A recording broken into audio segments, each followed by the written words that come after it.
Assalamualaikum warahmatullahi wabarakatuh. Salam sejahtera untuk kita semua. Perkenalkan, kami dari kelompok 5 yang beranggotakan saya sendiri, Seren Raifa Nurullah, Arifah Sofiani, dan Ariska Judita. Kami akan membahas mengenai studi kasus ganda tentang pengembangan sistem kecerdasan buatan di industri. Masalah atau isu yang menjadi latar belakang.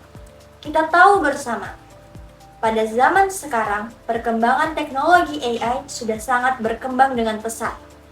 Tetapi, masih banyak perusahaan yang mengalami kesulitan dalam menggunakan teknologi AI. Tidak ada metrik yang jelas untuk menilai keberhasilan penggunaan AI di dalam bisnis. Tujuan penelitian dalam jurnal ini adalah untuk memahami proses dan praktik rekayasa perangkat lunak yang digunakan dalam perkembangan teknologi AI, mengidentifikasi faktor yang mempengaruhi keberhasilan penggunaan AI di dalam suatu bisnis. Ada eksplorasi pengembangan pada sistem AI. Pada metode penelitian, jenis penelitian yang digunakan adalah jenis penelitian kualitatif, yaitu studi kasus ganda.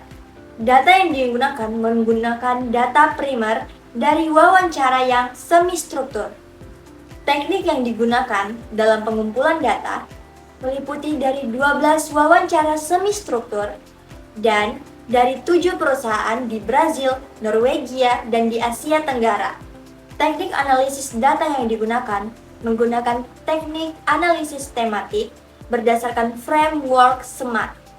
Selanjutnya, ada pengelompokan data berdasarkan faktor bisnis, teknologi, dan rekayasa perangkat lunak. Temuan utama dalam pembahasan ini adalah banyak perusahaan yang mengembangkan teknologi AI secara eksploratif tanpa menggunakan metrik bisnis yang jelas. Ada dua pola utama dalam pengembangan AI.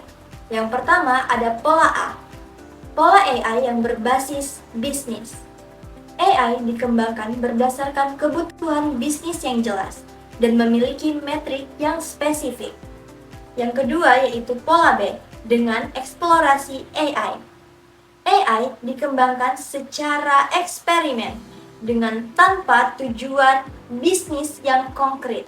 Tantangan utama dalam pengembangan AI meliputi kesulitan dalam validasi nilai bisnis AI. Yang kedua, kurangnya standar rekayasa perangkat lunak untuk AI. Yang terakhir, yaitu masalah privasi dan regulasi data. Analisis hasil yaitu ditemukan bahwa AI yang dikembangkan dengan menggunakan pendekatan berbasis bisnis cenderung lebih berhasil dibandingkan dengan AI yang hanya bersifat eksploratif. Yang kedua yaitu faktor kontekstual seperti regulasi data yang tersedia dan keterlibatan pemangku kepentingan sangat mempengaruhi keberhasilan implementasi AI. Rekomendasi atau implikasi. Perusahaan harus mengadopsi framework yang lebih terstruktur dalam pengembangan AI. Diperlukan standar yang lebih baik dalam menghubungkan tujuan bisnis dengan pengembangan teknologi AI. Keterbatasan penelitian. Studi ini hanya dilakukan pada 7 perusahaan, sehingga generalisasi hasilnya terbatas. Fokus lebih banyak pada aspek bisnis dibandingkan dengan aspek teknis pengembangan AI. Kesimpulan dan implikasi. Banyak perusahaan yang belum memiliki strategi yang jelas dalam mengembangkan AI. AI yang dikembangkan dengan pendekatan berbasis bisnis jauh lebih efektif dibandingkan dengan AI yang dikembangkan dengan eksploratif tanpa metrik yang jelas. Kolaborasi antara pemilik bisnis dan tim AI sangat penting untuk memastikan keberhasilan implementasi AI. Sekian presentasi dari saya. Wassalamualaikum warahmatullahi wabarakatuh. Terima kasih.